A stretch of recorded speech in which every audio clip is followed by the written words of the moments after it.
હોળી અને ધૂળેટીનો પર્વ ભારતના સૌથી આનંદમય તહેવારોમાંનો એક છે. આ તહેવાર શુભતા, પ્રેમ અને ભાઈચારા પ્રત્યેનો સંદેશ લાવે છે.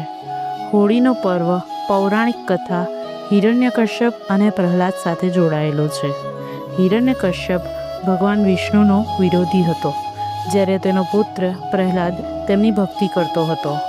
હિરણ્યકશ્યપે પ્રહલાદને મારવા માટે પોતાની બહેન હોળિકાને મદદ લીધી.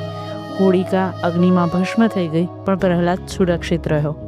એ સમયથી સારા પર વિજયની પ્રતીક તરીકે હોળી દહન થાય છે. ધૂળેટી, જેને રંગોની હોળી પણ કહેવામાં આવે છે, શ્રી કૃષ્ણ અને રાધાની રમત પરથી પ્રેરિત છે. આજના યુગમાં પણ લોકો એકબીજાને રંગો લગાવી આનંદમાં મગ્ન થાય છે. હોળી અને ધૂળેટી માત્ર તહેવાર નથી, પણ સમાજમાં પ્રેમ, એકતા અને ખુશી ફેલાવવાનો ઉત્સવ છે.